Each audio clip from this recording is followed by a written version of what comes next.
날씨가 엊그제 비가 되게 많이 왔는데 그러면서 오늘 어제 굉장히 가을이 성큼 다가온 것 같이 느껴졌어요. 그래서 이렇게 좋은 가을날에 또 여러분들, 우리 회원 여러분들하고 같이 또 만나 뵙게 돼서 너무 반갑고요. 또 이 세미나를 또 온라인으로도 이제 또 시청해 주시는 우리 회원분들 많이 계시는데요. 또 그 회원분들도 만나 뵙지는 못하지만 이렇게 반갑고 감사의 말씀을 드립니다. 오늘 저희가 이제 윤혁경 사장님을 모시고 이제 그 새로운 저층주거지 그 모아주택 모아타운이라는 주제를 가지고 세미나를 좀 진행하게 됐습니다. 이게 소규모 정비 사업이라서 아마 우리 실무하는 사람들한테는 굉장히 도움이 많이 되는 이 강의 내용인 것 같아요. 그래서 부쩍 이제 다른 분들도 관심이 많이 있으신 것 같습니다. 그래서 다들 좀 기대가 되고요. 또 이렇게 좋은 자리를 우리 만들어 주신 박영순 우리 명예회장님한테도 정말 감사의 말씀을 드립니다. 그리고 또 그거에 또 흔쾌히 또 답을 해주셔서 저희 대한 여성 건축사회를 찾아주신 우리 윤혁경 사장님한테도 다시 한번 감사의 말씀을 드리고요. 우리 또 회원 여러분들도 이 시간이 되게 유익한 시간이 되셨으면 좋겠습니다. 감사합니다. 우리 윤혁경 사장님은 지금 우리 최순아 이사님이 간단히 말씀드렸지만 지금 현재 ANU 디자인 그룹 건축사 사무소 사장님으로 이제 재직하고 계십니다. 저희 윤혁경 사장님의 강의를 듣도록 하겠습니다. 감사합니다. 제가 이제 30년째 쓰고 있고, 사실은 저는 건축적이지만 건축 쪽 일보다는 이게 이제 건축 그 주변 일들, 도시나 뭐 주택이나 이게 경관이나 디자인 이런 쪽 건물을 많이 했기 때문에 지금도 사실 제가 하고 있는 역할은 순수 건축 쪽보다는 이런 그 아웃사이더, 건축의 아웃사이더의 일을 지금도 하고 있습니다. 일단 지금 서울시가 이제 그 주거지가 313평방킬로미터, 서울이 총 605평방킬로미터인데 그 실제 뭐 산하고 강 빼면 주거지가 한 313평방킬로미터가 되고요. 근데 이제 그 저층 주거지가 한 131평방킬로미터인데 이 저층 주거지가 재개발 불가 지역이 115평방킬로미터. 이 지금 뭐 재건축 재개발 한다고 계속 지금 하지만 재개발 재건축으로 갈 수 없는 115평방킬로미터를 어떻게 할 거냐 하는 게 이제 서울의 지금 딜레마입니다. 서울에 있는 주거지가 주택이 지금 평균 수명이 40년이 넘었거든요. 다세대 다가구 주택 뭐 50년 이렇게 되겠는데 앞으로 재개발 지금 구역 지정해서 재개발이 완공될 때까지는 한 10년쯤 더 걸릴 거잖아요. 빨리 해줘도. 그러면 지금 주택의 수명이 한 50년, 60년 될 텐데 그때 어떻게 해야 될 건지 하는 고민이 빠지게 됩니다. 그래서 서울시가 새로운 어떤 주거지를 개선하는 방법을 찾아내자. 뭐 잘 아시다시피 다세대 다가구 주택이 대부분을 차지하고 있고요. 그 다음에 이제 뭐 공원, 주차장 뭐 이런 것들이 주차 전쟁 일어나잖아요. 불이 나면 해결 방법도 없고 탈 때까지 기다려야 되고 어쨌든 이런 민원들이 굉장히 많고 또 공원이나 이런 것들이 전혀 없습니다. 사실 아파트 단지가 갖고 있는 정반대의 어떤 상황. 그래서 우리가 범죄라든지 이런 쪽에도 굉장히 취약하고요. 그 다음에 지금 뭐 최근에 이제 관악구에서 물난리 나가지고 지하에 침수돼서 죽는 그런 상황이 지금 현재 서울시가 갖고 있는 딜레마예요. 이대로 계속 갈 수는 없고 그렇다고 다 재개발 갈 수도 없고 그러면 어떤 방법으로 찾을 것인가 하는 고민을 합니다. 근데 이제 서울시가 그 사이에 뭐 이렇게 이제 그 자율주택 정비사업이라고 하는 것, 가로주택 정비사업을 추진을 쭉 해왔어요. 자율주택 정비사업이라고 하는 거는 그냥 단독주택, 주거환경 개선 지구에 단독주택 헐고 자기 단독주택 혼자 또는 둘 이렇게 짓는 거예요. 그러면 서울시가 일부 보좌도 해주고 융자도 해주고 그럼에도 불구하고 45개 여기서 보면 막 한 45개가 추진했는데 15개밖에 완료가 안 됐대요. 실적이 없는 거예요. 그 다음에 가로주택 정비 사업 같은 경우도 433개를 추진했는데 실제 실적은 11개밖에 없어요. 그러니까 이게 지지부진한 거예요. 이게 홍보는 굉장히 많이 했어요. 가로주택 정비 사업이 뭐 활성화됩니다. 뭐 지원해 주겠습니다. 맨날 이렇게 해봐야 막상 실제적으로 일어나는 거는 거의 없다. 그래서 어떻든 최근에 또 이제 소규모 정비 사업도 계속 이렇게 증가하고 있고요. 지금 이제 그럼 우리가 현재 어떻게 할 거냐 하는 고민이죠. 우리가 이제 1984년도에 다세대 주택이 도입됐고 1989년도에 다가구 주택이 도입이 된 이래도 주택을 뭐 굉장히 많이 공급했죠. 우리가 어느 대통령이지? 예, 김영삼 대통령 그 이전에 대통령께서 주택 200만 호 공급을 했고 공급 정책을 발표했고 김영삼 정부가 들어가지고 용적률 400%막 풀었던 게 지금 그 한강변 앞에 있는 그 3위 아파트하고 이게 다 용적률 380% 지은 아파트예요. 그래서 그렇게 했음에도 불구하고 주택 공급의 한계가 있었기 때문에 다세대 다가구 주택을 도입했고 어떻든 굉장히 많이 공급한 수단이 됐는데 저게 지금 문제다. 우리 국민소득이 지금 뭐 한 4만 불 되는데 그럼 이대로 갈래? 하는 고민이 빠집니다.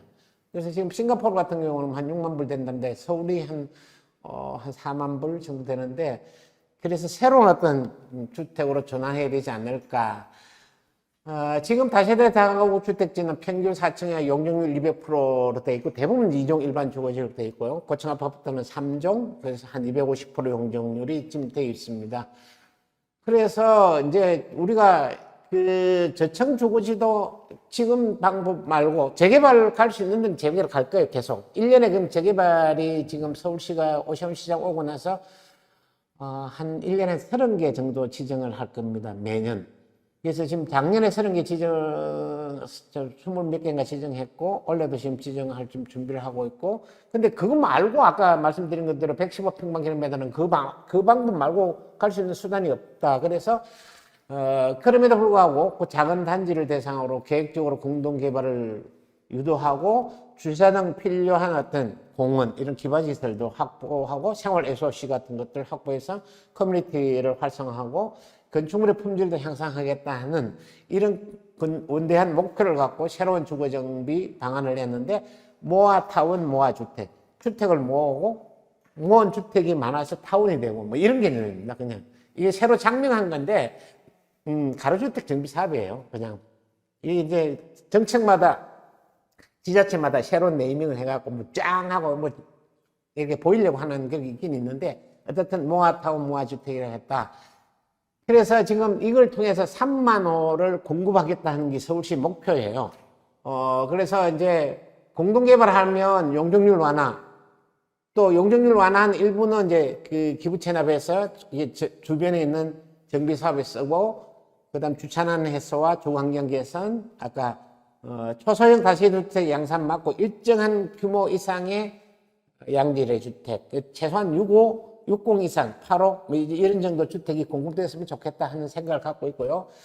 그럼에도 불구하고 이게 이제 그 기존 다세대 다가구주택을 개발하게 되면 기존의 도로나 이런 것들이 막 무너지기 때문에, 없어지기 때문에 이걸 최소한은 유지를 해야 되지 않을까 하는 생각을 갖고 있고요. 그래서 지금 대상이 보면 지금 우리가 이제 모아타운, 그러니까 모아주택이 한 해에 두 개나 세 개 정도 개발 사업이 일어날 수 있는 가로주택, 그러니까 쉽게 말하면 가로주택 정비 사업이 한 두서너 개 진행되는 지역을 모아타운이라고 묶어요. 그래서, 실제 이 이제 모아타운이 들어올 지역 전체는 한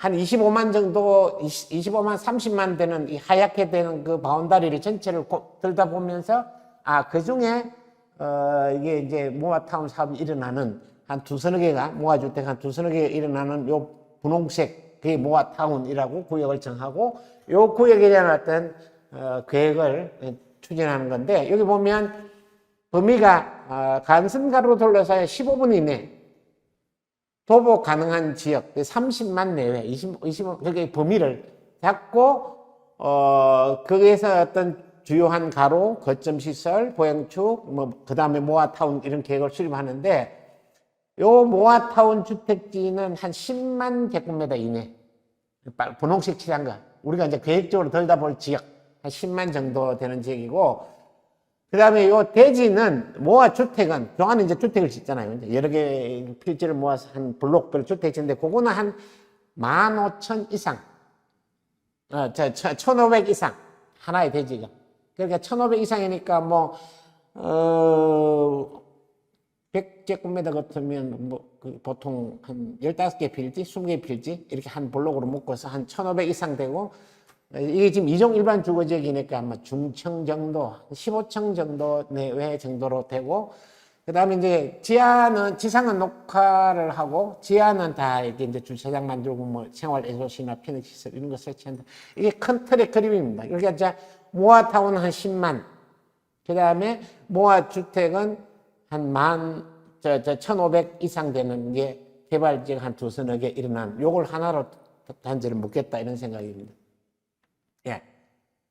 그래서 작년 9월에 이제 도입이 됐고요. 그래서 이게 그 대상지는 아까 말씀드린 10만 미만인데 전체 노후도가 50% 이상.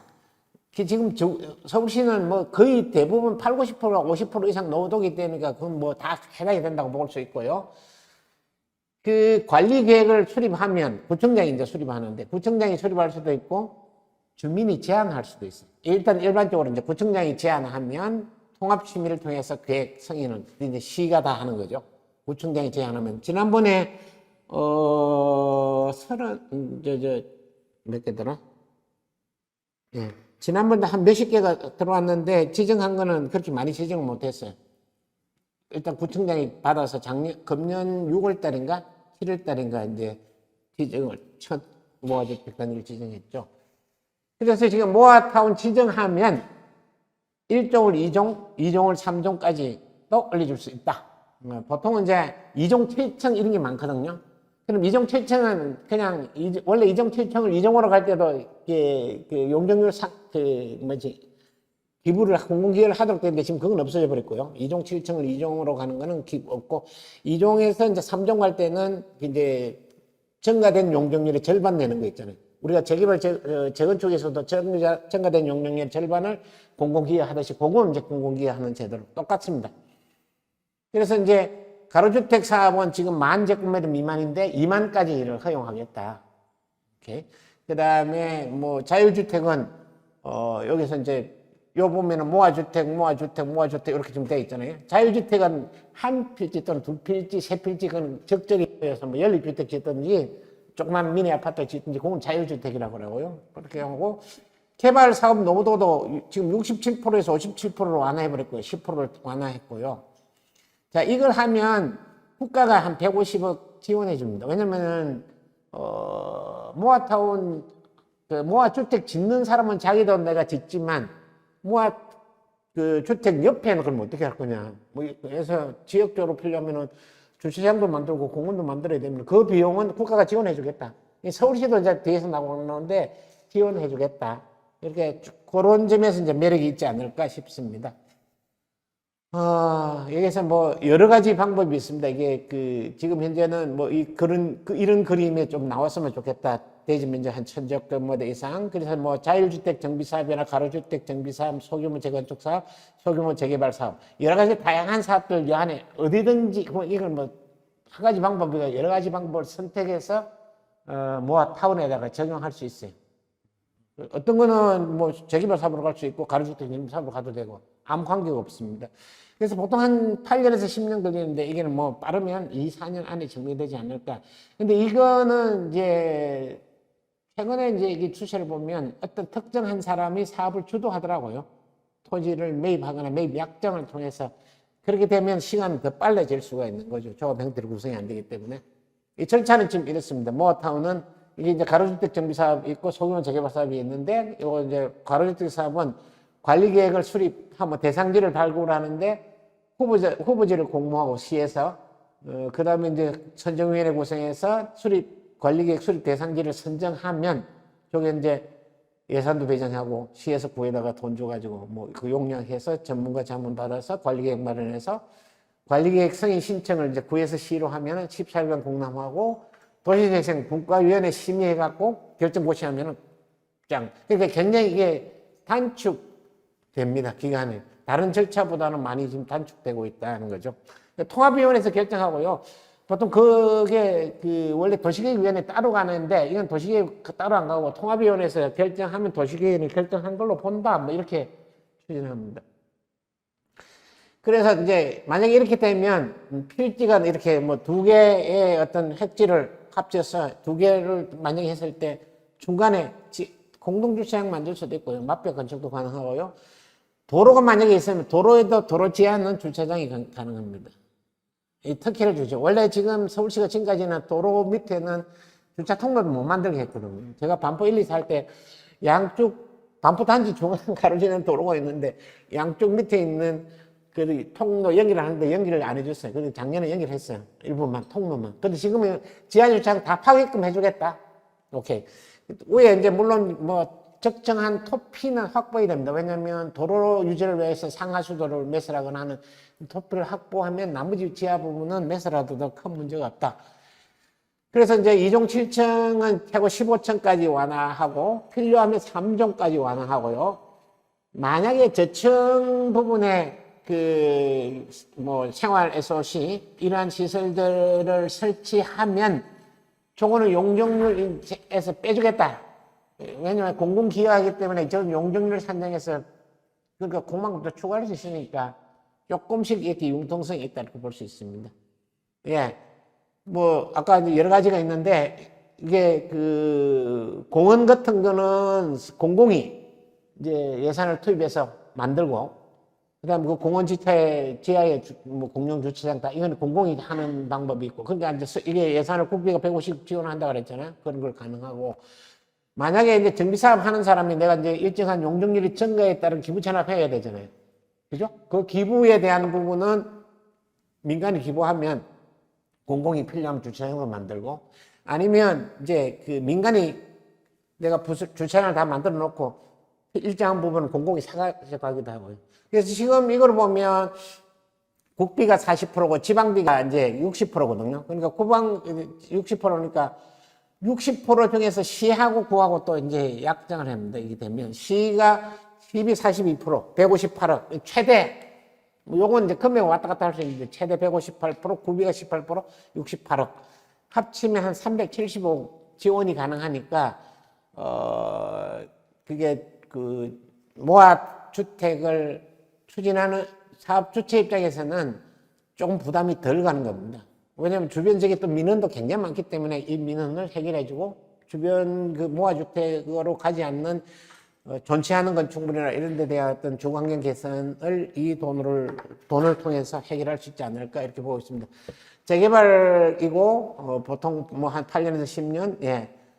모아타운은 정비계획 수립 추진위원회 승인이 없어져 버리고요. 저기 관리처분 인가 없어져 버렸기 때문에 관리처분 인가만 해도 지금 1년 넘게 걸리잖아요. 이제 저런 거 자체가 싹 없기 때문에 한 4, 5년 안에 해결되지 않을까.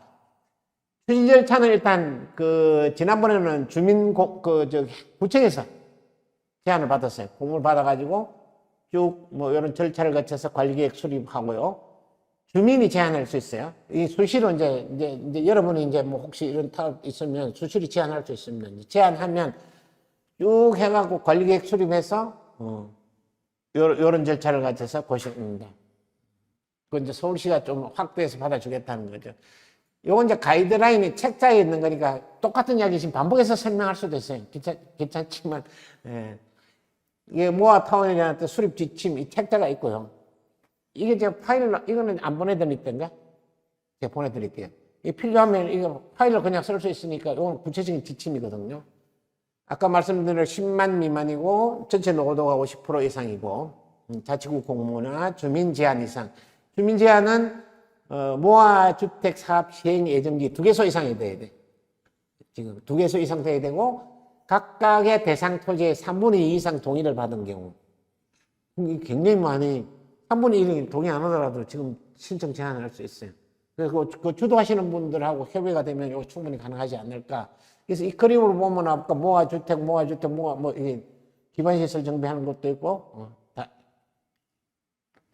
그래서 1,500 이상 지하주차장 건립하는 가능한 규모가 이제, 왜냐면 지상은 주차장 하지 말고 지하에 해라. 그래서 이게 한 1,500원 넘어야 지하 주차장 할 수 있지 않을까.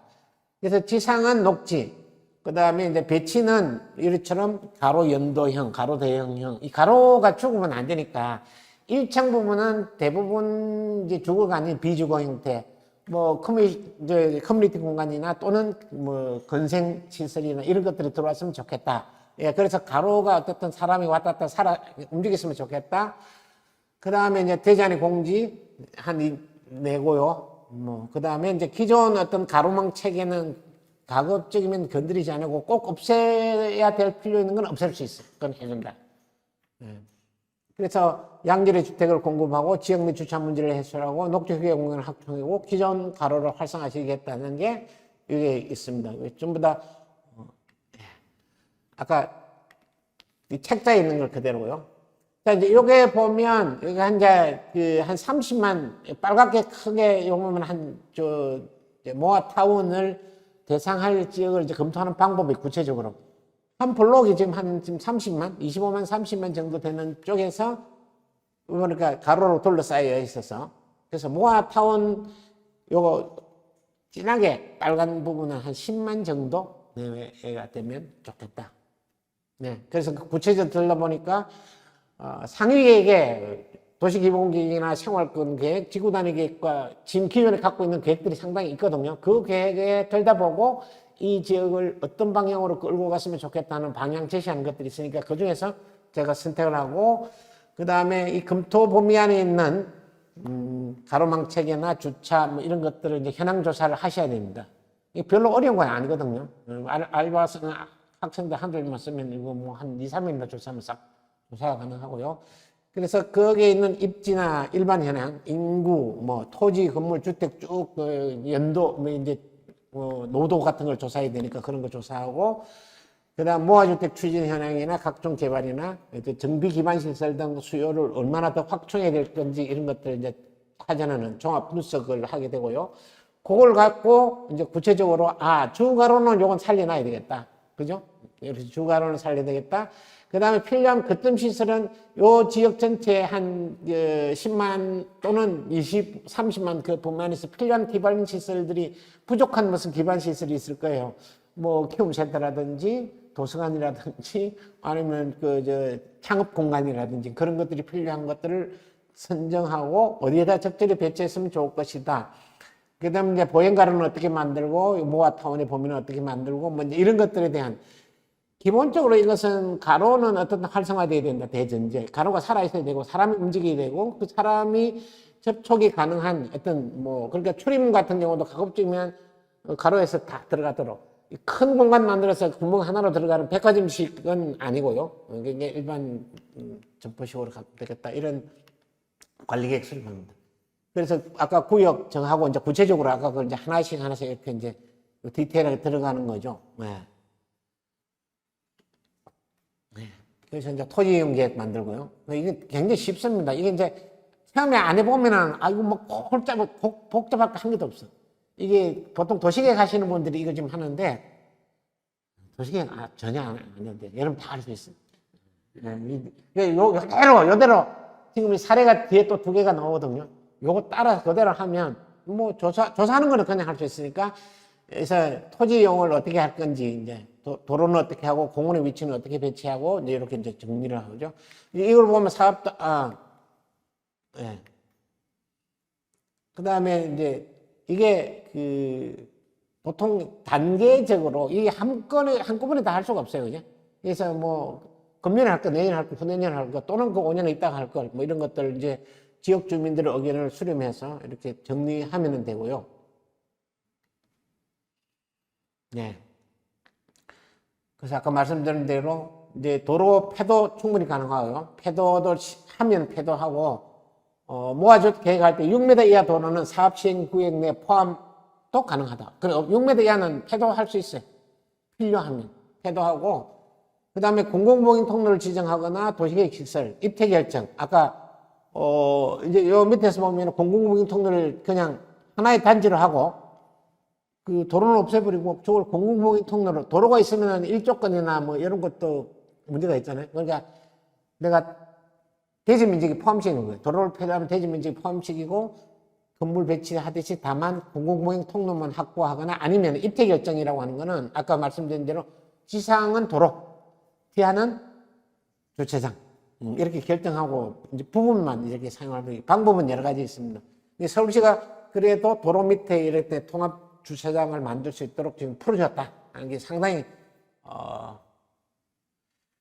그다음에 이제 밀도를 어떻게 할 건지 이제 뭐 1, 2, 3, 4, 5, 9 쭉 있어요. 이제 뭐 커뮤니티 컬러 이런 밀도 구역에 대해서 뭐 건폐율은 몇 프로, 용적률은 몇 프로 이제 이렇게 이제 정하고 있습니다. 여기서 보면 잘 흐릿해서 잘 안 보이는데 여러 가지고 정비 기반 두 번째 보면요.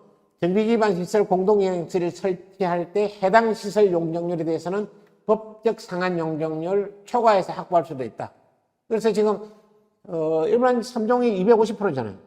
근데 여기서 이제 그 필요한 어떤 그 기반 시설이나 공동이용 시설을 아까 설치하면 용적률 더 준다고 그랬잖아요. 1층에다가 뭐 커뮤니티 시설이나 도서관이나 설치하면 그만큼 용적률 더 줄 테니까 그걸 해라 이렇게 250 플러스 알파를 주겠다는 거고요.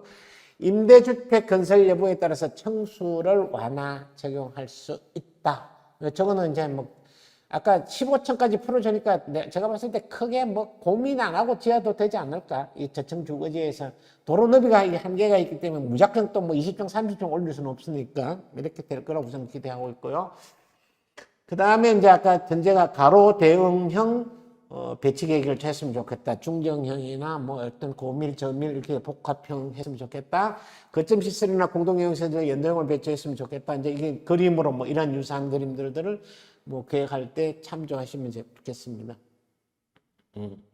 그래서 하여튼 요 가로에 커뮤니티 요 가로면에는 주민공동시설이나 근린생활시설을 배치해서 저 길이 사람들이 왔다 복잡거리고 좀 움직였으면 좋겠다 그런 의미고요. 아까 용적률에 대해서는 말씀드린 것처럼 여기서 이제 용도 지역 상향이 없는 2종 일반지구 지역, 2종 7층도 맞비에 포함되는 거고요. 2종 되는데 상향 안 하면 기준용 200%, 근데 이제 상한 250%까지 갈 수 있거든요.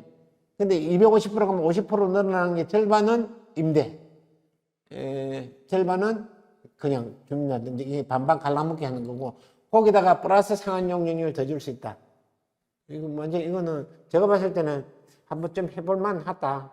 원래 2종밖에 안 된다고 생각하는 주민들 입장에서는 저게 상당한 뭐 이 메리트 되지 않을까. 3종으로 갔을 때, 2종에서 3종 갔을 때는 아까 이제 요 250%까지, 200%까지 기준 용적률이고 250%까지 올라갈 때는 아까 올라갔으니까 기부 체납 임대주택 반하고 그 위에서 이제 기준 용적률은 매입형 임대주택이나 정비기반시설 할 때 300% 플러스 더 필요하면 300, 뭐 20%, 30%까지 이렇게 올라갈 수 있다. 저는 메리트 있는 사업이라고 생각해요. 잘 활용하면. 그래서 서울시는 어떻든 주택 공급을 촉진하고 주택 숫자를 늘리려는 게 목적이 있고요. 주거환경 개선도 그 목적이 하나다. 용도지역 변경은 약간 이게 뭐 필요하면 2종에서 3종 갈 수도 있고요. 그 다음에 특별건축구역 지정을 해서 이게 이제 1, 2, 3, 4, 5 이렇게 각각의 구역에 각각 특별건축구역을 지정하기도 하는데, 그렇게 하면 서울시가 지금 특별건축구역 지정해서 1조나 인동거리나 이런 거 다 완화하거든요. 근데 옆대지하고는 완화를 안 시켜줘요.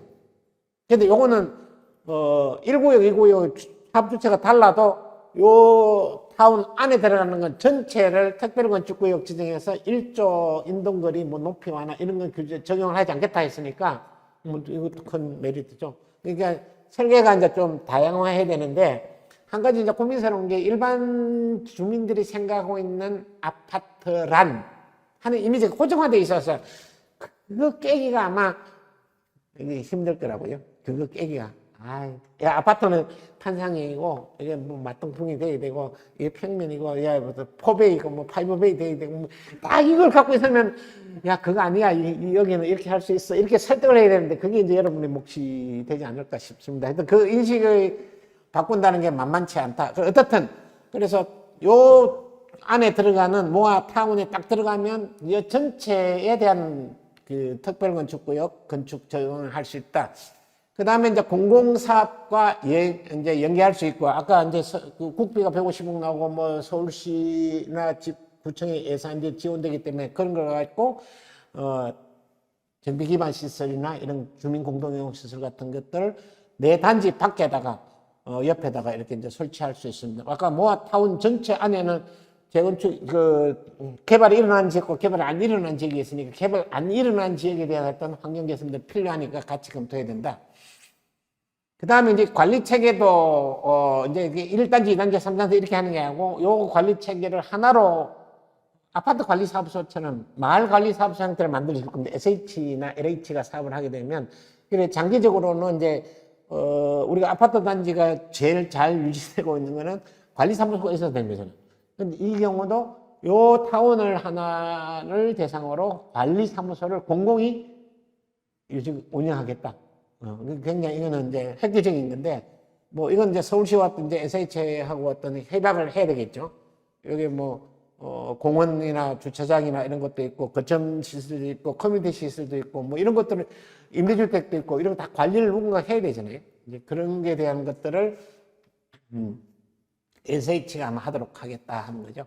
그래서 이건 이제 뭐 주택공사 SH나 LH, 그 다음에 모아주택 ABCD 뭐 전체 다 합치갖고 통합지원기구를 해서 자치 예산도 확보해서 뭐 이렇게 하겠다고 하니까 어쨌든 예 이게 뭐 이제 정비기구를 만들겠다는 거고요. 이제 이건 사례. 이게 이제 아까 사례죠. 현재 뭐 1, 2, 3, 4 사진을 보면 이제 이런 형태고. 노상주차자가 한 300도고, 녹지율이 0.8%, 농구도가 86%, 필지면적이 300제곱미터 이하가 91%.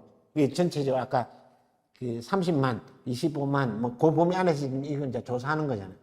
실제 이제 한 사례를 이렇게 보여드립니다. 그래서, 지금 현재 요 안에서 이제 그 사업, 기존 가로주택 정비사업 추진하는 데가 있고, 그 다음에 이제 존치 않은 지역이 있고, 거점 시설을 어디에다 했으면 좋겠고, 이제 이런 것들. 모아타운이 지금 요거 지금 정리한 거는 한, 9.9만 제곱미터네. 9.7만 제곱미터네. 그래서 요 지금 보라색 안쪽으로 칠하는 게 지금 모아타운 지금 사업 추진하고 있는 거잖아요. 네. 요렇게 지금. 그래서 1, 2, 3, 4, 5구역 각각. 이제 정비 전, 정비를 하고 되면 이런데, 뭐, 이 정도는 여러분 다 하실 수 있으니까.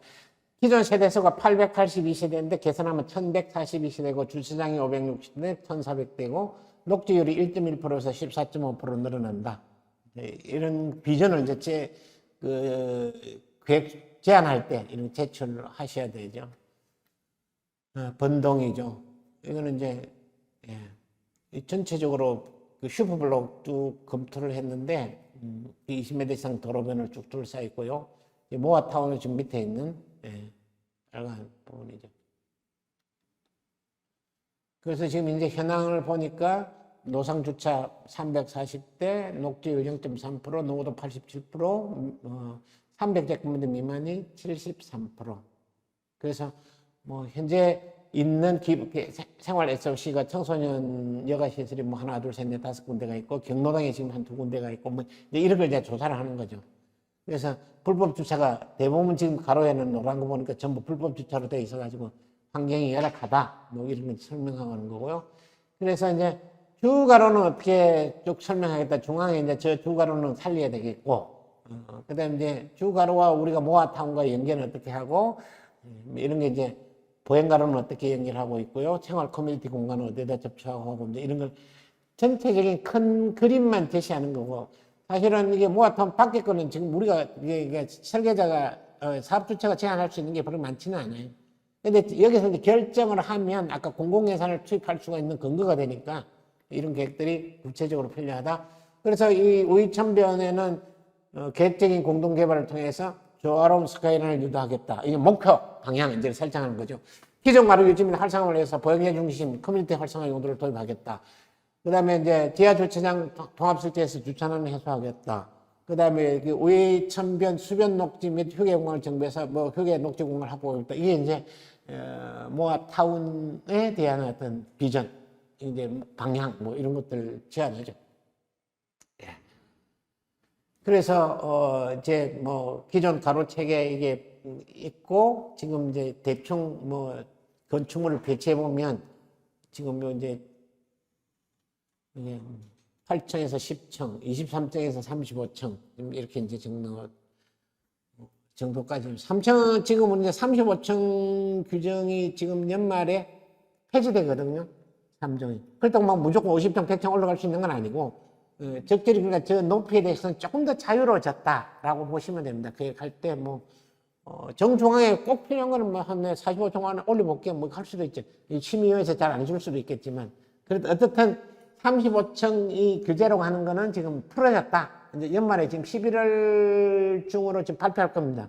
2040 서울 플랜이 지금 정리가 다 됐고, 지난번에 공청회 했고, 아마 요번에 시의회 의견 청취를 하고 나서 아마 공포하게 되면 높이 제약은 지금 35층 제약은 풀린다. 이렇게 보고 있습니다. 그래서 어떻든, 이런 형태의 어떤 뭐 저층과 중층과 고층이 적절히 어우러진 어떤 단지 전체의 스카이라인을 하나 형성할 필요가 있지 않을까. 그래서 지금 이제 뭐 일본 도로 같은 경우는 지금 현재 도로가 6m인데 저 도로는 단지 중앙을 지르기 때문에 단신도까지 연결한 거는 뭐 한 6m에서 10m에서 한 15m 확보해야 된다. 이런 걸 이제 방향을 제시하는 거죠. 확보해야 되고. 그리고 수변으로는 지금 열어가지고 탄천로 쪽에서 뭐 저런 녹지 공간들을 보행 접근을 통해서 탄천로까지 어떻게 접근하게 할 건가. 이 보행 동선을 만들고, 그 다음에 이제 커뮤니티 가로 같은 경우는 이제 중간에 이제 3번 같이, 보행 쪽을 커뮤니티. 근데 저게 뭐 3번이 커뮤니티 가로인지 2번이 커뮤니티 가로인지 그건 잘 모르겠어요. 그건 이제 이 계획하시는 분이 그 주민의 입지 여건을 보고 이제 정하고 이 합의를 얻어내면 되는 거죠. 그렇게 해서 커뮤니티 가로를 만들고 거기에다가 적절하게 근린 생활이나 커뮤니티 공간 같은 걸 부족한 생활 SOC 같은 것들을 배치해서 활성화시키겠다. 아까 목표 하나, 둘, 셋, 네 개. 그 목표를 달성하겠다. 뭐 이렇게 하고 있습니다. 그래서 지하 통합 주차장을 확보하겠다. 통합 설치를 하겠다. 사실은 이제 지하 한 3층, 4층은 좌우로 연결해도 되고 아무 문제가 없잖아요. 지하 1층은 연결하는 건 한계가 불가능할 겁니다. 이게 이제 도로에다가 뭐 하수도도 상하수도 묻고 전선 이런 거 묻어야 되니까.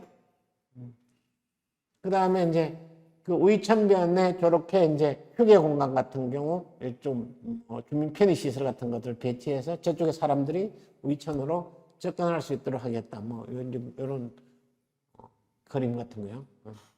지금 서울시가 지금 금년에 오시장 오고 나서 하는 게 수변 공간 활성화 계획 같은 걸 지금 진행하고 있어서 한강과 연계한, 그 한강 지층과 연계한 그런 프로그램들 굉장히 서울시가 지금 집중적으로 고민하고 있어서 개별 사업 단지도 이제 그런 방법들을 제안하셔야 될 거거든요. 특히 이제 수변에 접근한 부분은 그렇게 제안하고 있습니다. 이제 뭐 이제 이런 도면이 이제 필요하죠. 이게 이제 관리 지역 이렇게 해당이 되고요. 두 번째 아까 토지 이용 계획은 이렇게 중간에 도로를 뭐 15m 만듭니다.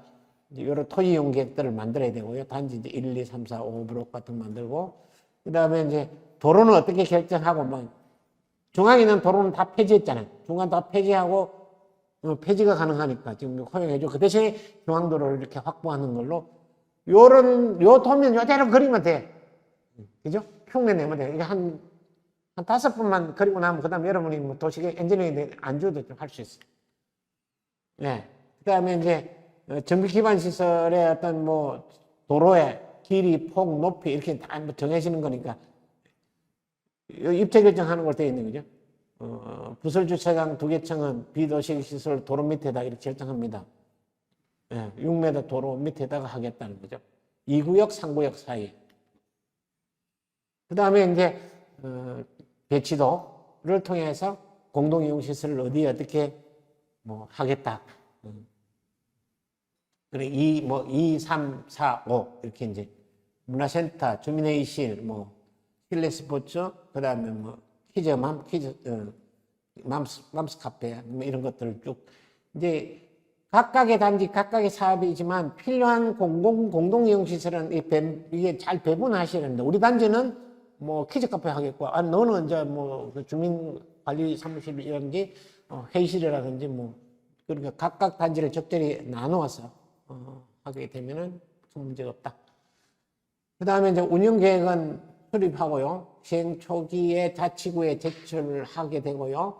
입주자 대표회의를 구성하는데 입주자 대표회 구성하고 입주자 대표 이제 의결하죠. 세부 운영 방향, 협약, 비영리 목적 의견, 그 다음에 협약 체결하고요. 입주자 대표회와 자치구가 이제 협약을 하는 거죠. 이거 추진하기 위해서. 그 다음에 이제 공동주택 관리 주체와 개방공시설자 분리하고요. 이제 이게 뭐 커뮤니티 시설 같은 경우는 이제 사실 구청에다 기부 체납하면 구청에서 운영계획 별도로 수립할 겁니다. 이게 그 주민위원회 주민들이 그걸 관리하기 힘들어요. 도서관 같은 거 만들어놨는데 주민들은 뭐 전기세 수도세 낼 수가 없잖아요. 그죠? 그것도 책 넣고 이래야 되니까 그건 구청에다 뭔가 주고. 그러니까 운영 주체가 이제 이렇게 서로 협약을 해야 되고.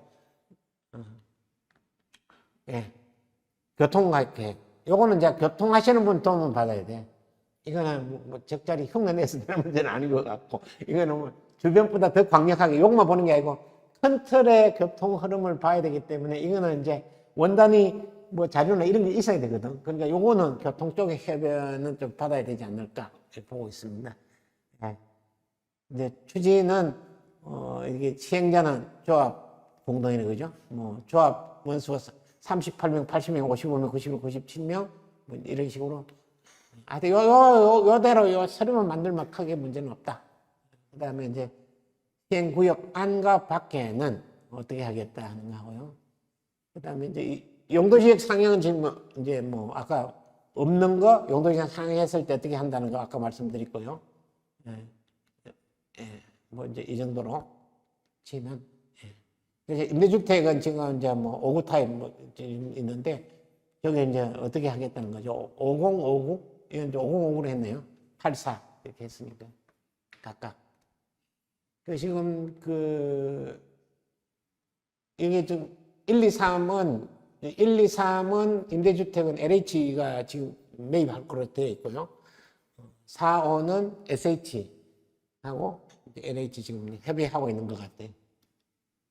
네. 그래서 용도지역 지금 아까 여기 2종 일반이잖아요. 이제 전체 다 3종인데 여기 2종 일반이거든. 2종을 3종 가겠다는 거죠. 지금 저게 좀 사실은 하천변 저거는 그냥 2종으로 가겠다. 이래서 큰 차이가 안 나도록 뭐 이렇게 정리를 하고 있고요. 특별건축구역 이제 지정해서 어떻게 하겠다. 그래서 각각 특별건축구역을 지정해서 어떤 뭐 대전의 적용, 건폐율 용적률, 대전의 공제 높이 제한 1조 등의 완화 뭐 이렇게 하겠다. 뭐 이렇게 하는 거죠. 네. 전북 방향 1조, 창원 방향 1조 이런 것도 완화하겠다.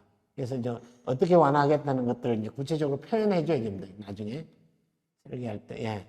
이거 보면 이제 아까 1조 완화 0.18, 0.17 저렇게 이제 완화하고요. 0.5H를 0.4 이렇게 필요하면 이렇게 완화를 하겠다. 저런 건 꼭 이제 우리가 이제 건축물을 배치하다 보니까 기역자, 일자 이렇게 되는데 좀 비틀면 어때요?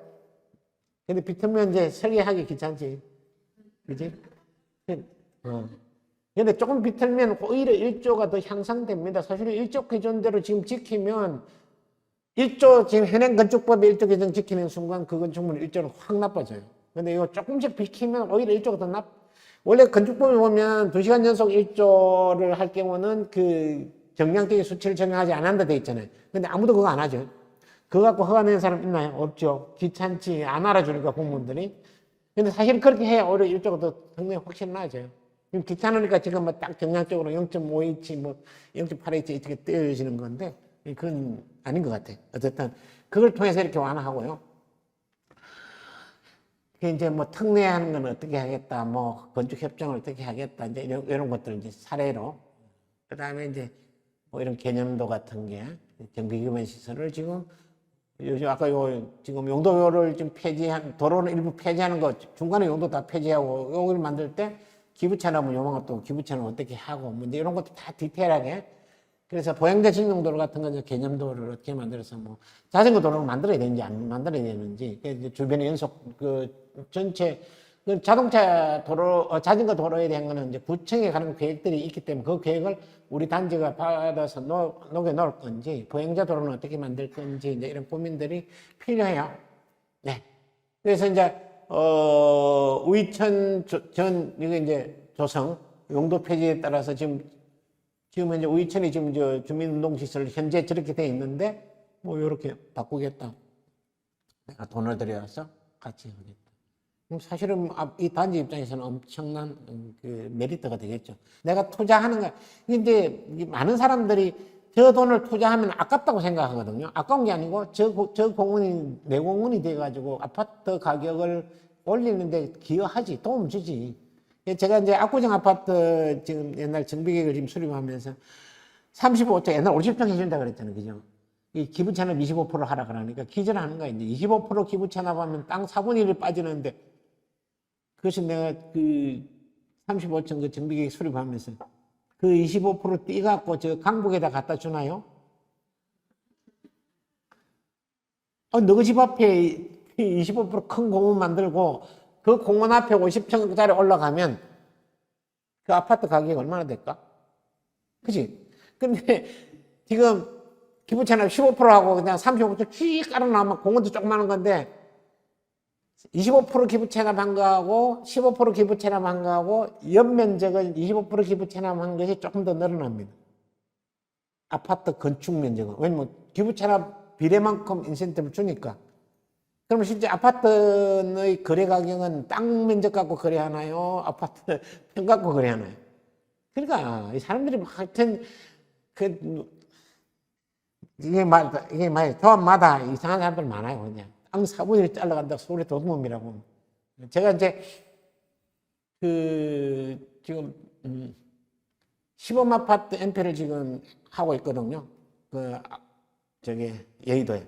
이제 거의 다 끝났어요. 거기는 이제 그 3종을 준축으로 바꿔줘가지고, 올렸는데, 그거는 뭐, 기부채납 비율이 한 30 몇 %좀 되거든요. 그것도 그 공원 만들고 해요. 근데 그 공원 안 들고 간다니까. 그 공원 내 집 앞에 있는 공원이라니까. 예를 들어가지고, 기반 시설이나 이런 게. 이제 그런 걸 이제 설득시키니까 그 사람들이 이해가 되거든요. 그 조그마한 공원 앞에 내가 35층 짓는 게 옳은 거냐? 뭐 200m 폭, 300m 폭 공원 앞에다가 50층짜리 짓는 게 좋은 거냐? 주민들 금방 판단하지.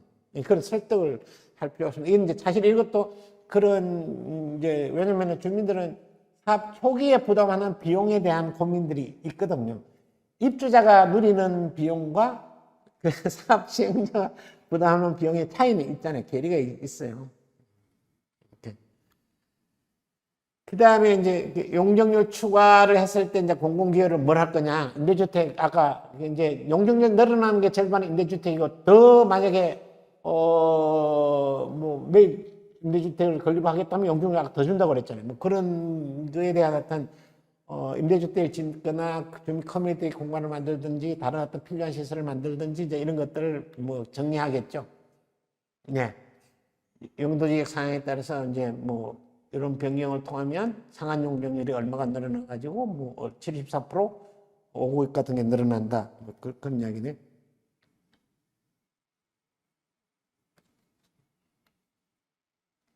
예. 이제 청수 뭐 이런 것들이 주차장 이제 이게 가로주택 정비 사업하고 모아주택 두 개를 비교해 봤어요. 단순히 이제 가로주택 사업을 하면 지금 이제 그 규모가 보면 뭐죠? 연면적이 아까 15만 6천 이제 가로주택 정비 사업을 하면 15만 6천인데 모아주택 하는 게 17만 2천이네. 모아주택 해서 얻는 이익이. 그 다음에 이제 이게 주차도 원래 1294, 원래 1189대인데 1294대 할 수 있고요. 그래서 어떤 형태보다 그 뭐 일반 단순히 어떤 가로주택 개별 가로주택 상비 사업보다는 모아주택 사업으로 가면 이만한 이익이 생긴다 하는 것도 있고요. 예.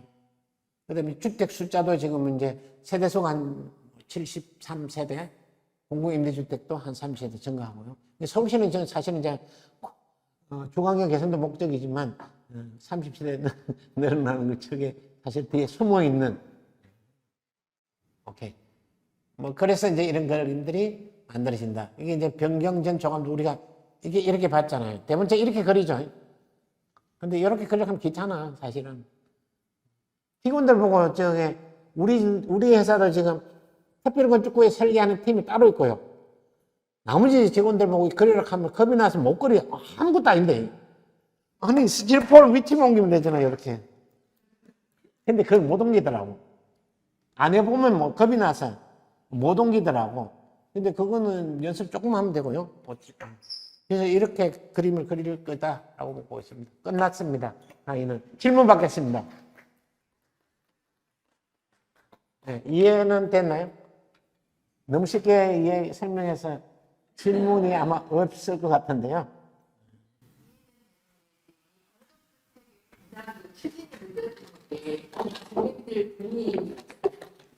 모아주택이 공식적으로 보면 배당이익이 우리가 개발이 되는 상황이겠나요? 예를 들어서 취득 계획을 세웠는데 하다가 멈춰버렸어. 네. 그럼 그 다음부터에 대한 대책. 이게 고민스럽죠, 그건 실제적으로. 그러니까 지금 이게 제도 초기이기 때문에 보완해야 될 점이 많아요. 근데 실제적으로 이제 적어도 그 가로주택 정비사업 한 2개 정도 단지는 갖고 가야 나머지 실행할 수 있어요. 그러니까 그거 이제 가로주택 정비사업 한 2개 정도 가기까지는 이미 어느 정도 익숙해 익어져 있잖아요. 누군가가 그걸 컨트롤하는 사람이 있기 때문에. 그래서, 전혀 맨 땅에 헤딩하기는 한계가 있고요. 지금 이제, 그래서 지금 요 추진하시는 분들이 각 마을마다 지금 이제 생기기 시작하더라고요. 뭐 수목건축하고 뭐 이런 분들이 옛날에 선구자잖아요. 가로주택 정비사업 때. 그런 분들이 그 역할을 하고 있고요. 제가 봤을 때는 뭐 지금 아까 동의가 57% 하면 가능하잖아요. 강제로 밀어 끌고 갈 수 있고 매도 청구 가능하고요. 이런 거 허용해 주기 때문에 저는 가능하다고 생각합니다. 초기에 모아주택을 추진할 때 투기비용 얘기하는 것도 부담되잖아요.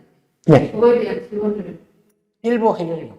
예. 초기 계획 수립할 때 이제 그 민간이 제안할 때는 지금 안 해주잖아요. 안 해주고 이제 공공이 할 때는, 이제 구청이 할 때는 서울시가 그 계획 비용을, 초기 계획 비용이 뭐 2억, 3억 들어갈 거잖아요. 그죠? 현황조사하고 저런 당연히 제시할 때. 근데 이제 그거는 제가 봤을 때 민간 제안할 때는 추진하는 주체가 있으면 일부 좀 부담하면 내가 봤을 때 크게 뭐 저 비용, 용역 주면 크게 비용 들지만 직접 여러분이 하시면 비용 그렇게 많이 안 들어도 되잖아요. 그거는 여러분이 뭐 내가 봤을 때 이게 한두 번 해보면 안다니까. 저건 처음이니까, 이거 두려워서, 저 어떻게 하나. 아까 지금 사례 보여줬잖아요. 저 필요하면 저 사례를 나중에 진짜 그 자료를 구해서 이렇게 나눠주면 돼요. 이거 순서대로 그려봐라. 만들어보라 하면은, 제가 봤을 때, 안 해봤을 때 좀 두려운 거지. 하면 아무것도 아니에요. 제가 봤을 때 그렇게. 이 노후도에 따라서 그렇게 진행이 되는 거예요. 예. 아까 노후도 50%. 근데 서울시는 전부 다 해당됩니다. 다 하고 50%다 넘었어요. 아까 말씀드렸는데, 노후도 거의 뭐, 안 되는 게가 없어요. 뭐, 한 6m 도로, 그, 개포 같은 데도 지금 그 택지 개발 쫙 지나는데도 거기도 60%다 안 넘어요. 거기 다 해당이 된다고. 네, 이를 한번 들어가 보면 다른 주택 좀 민다고 네. 별로 그냥 그 면적 자체만 해서 그런 것도 있죠. 그러니까 지금 그런 경우는 약간 개별 가로주택 사업이잖아요. 그러니까 이제 뭐 타운 형태로 오는 게 아니잖아요. 그러니까 지금 이게 서울시는 타운 형태로 가고 싶은 생각이 있어요. 왜냐면 재개발 못 가니까. 그 타운 형태로 가야 나머지 부분은 이제, 모아주택 건축하는 거 그쪽 하는 거고, 모아주택 아닌 지역에 대한 어떤 그 배려도 필요하니까, 필요하면 뭐 공원도 만들고, 공원 지역 지하에 해줘야 되거든요.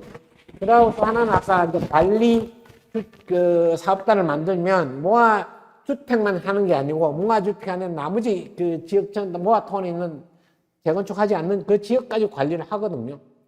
그래서 그 타운 형태를 유지하겠다는 게 서울시 생각이에요. 지금 초기이기 때문에 이제 집행하는 과정에서 어떤 이야기들이, 어떤 문제가 나올지는 잘 모르겠어요. 근데 서울시는 나올 때마다 대안을 만들어서 이제 적극적으로 대응할 거다. 지난번에 한 21개인가 결정한 것 같아요. 제가 결정해서. 그래서 이제 이런 뭐 사업 조금만 저는 신경 쓰면 가능할 것 같다 하고요. 근데 이거는 강의 끝나고 이거 말고도 이제 필요하면 최근에 서울시가 이제 신속 하잖아요. 신속 통합 기획. 그럼 그 이제 설계자 지금 선정을 하거든요. 보통 큰 회사는 안 들어가죠. 근데 이제 대부분 특별건축구역으로 설계를 해야 돼요. 왜냐하면은 뭐 부릉지나 뭐 이런 거잖아요.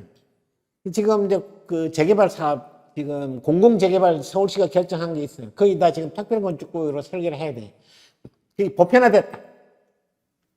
그러니까 그 연습하셔가지고 여러분이 제안하세요. 그 일은 보통 한 2억에서 3억 주더라고요. 한 6개월 정도. 조금 길면 한 1년 안에 끝나는 거죠. 그런 사업 한두 개만 해보시면 많은 걸 이렇게 이제 배우죠. 그 MP가 정해져 있고, 그 다음에 이제 서울시가 그 수권소위원회라고 그 도시계획위원들 중에서 최종 의사결정하는 9명을 결정했으니 그 사람들하고 MP하고 그 이제 그 기획 설계자 이제 한 사람들하고 계속 이게 미팅을 해서 의견 조율해 가는 과정들을 배우게 되면은 이제 계획하는 방법이라든지 그 이해하고 접근하는 그런 것들을 배우게 될 수 있을 것 같고요. 그래서 조금만 그건 저는 가능하다고 생각해요. 최근에 보니까 그 어떤 여성 건축가 한 분이 제가 이제 한양 아파트를 제가 이제 시범 아파트 한양 아파트 MP를 했는데 한양 아파트 하신 분인데 압구정 또 사에 들어왔더라고 그분이. 한번 해보고 또 이제 그 시범 아파트 들어왔더라고. 그런 일들이 이제 서울시는 딱 하면은 돈 주잖아요. 예, 이렇게 돌아갈 수 있는 돈을 주잖아요. 이게 민간은 돈 안 주고 그냥 나중에 허가 받고 돈 주고 뭐 허가도 또 빵꾸 나면 돈도 안 주고 도망가 버리는데 그런 다양한 일들이 이제 앞으로 또 새로 생기지 않을까 싶습니다. 지금 서울시는 지속적으로 지금 신속통합 같은 걸 확대할 생각이고요. 지금 매년 이제 재개발 구역도 뭐 한 30개, 20개에서 30개 정하면 그 누군가 또 해야 되잖아요. 그런 일들이 좀 늘어나지 않을까 싶습니다. 이게 지금 서울시 정책인데 이게 5년마다 시장이 이렇게 바뀌면서 저희가 이렇게 변경될 혹시 있는지 지금은 이제 이게 좀 그런 부분이 약간 이제 저거는 그 아까 가로주택 정비 사업은 국가가 하는 거잖아요, 그죠? 네네. 국가가 해서 이미 시행을 했어. 네. 실적이 없다. 실적이 없는 건데 아까 네, 좀 네. 이거 뭐 말만 한 것처럼 해봤는데 뭐 안 되는 거야. 그래서 국토부도 지금 보면 이제 여기다 예산을 준다 그랬잖아요. 150억 정도 네, 주는 네, 거고 여기 이제 국토부도 참여하겠다는 생각을 갖고 있는 거죠. 그래서 다음 정부가 온다 하더라도 그 다음 정부가 온다 하더라도 아까 말씀드린 노후 주거지에 대해서 누군가가 뭘 고민해야 되잖아요. 옛날 마을 재생, 마을 가꾸기로 해결될 수 있는 문제는 아니거든요. 그렇잖아요. 네. 그거 아까 제가 서울시 지금 그 주택 그 수명이 40년 기본이 넘었기 때문에 앞으로 50년, 60년 되면 어떻게 할 거예요, 지금? 대안이 없어요, 대안이. 이게 지금 서울시만 적용하는 법이잖아요. 네. 서울하고 지방이 갖고 있는 컨디션은 너무 다르고 이제 제공해 주는 것들도 너무 다른데 일단 말씀하신 대로 국토부나 이런 데서 이제 이게 참여를 하거나 했을 때는 이 지방으로까지 이게 확산될 수 있는 확산할 거예요. 국토부가 지금 이게 그 서울시가 하는 정책을 받아들였고요. 그 지방으로 확산할 거예요. 이게 이제 가로주택 정비 사업은 지금 법이 있으니까 지금 감화되는데 가로주택 정비 사업으로는 한계가 있다. 근데 공공의 재원의 지원이 없이는 그 나머지 그 일반 주거지 주거환경 개선할 수 있는 방법이 없다. 뭐 그래서 그거는 이제 인식하고 있고 아까 150억씩 지원하겠다고 하는 것도 그런 의미에서 하기 때문에 지방도 지금 아마 국토부도 조만간 요게 지금 부속 조치가 나올 거라고 알고 있어요.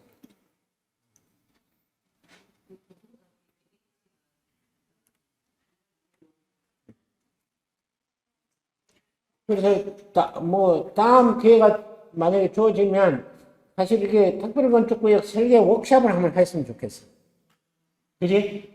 뭐, 회비 내고, 한 사람 불러갖고, 이제, 이게 뭐, 이런 식으로 하지 말고, 직접 자기가 계획을 한번 설치해보고 깎아갖고 세워보고, 이거 한번 했으면 좋겠어. 부담이 덜 가는.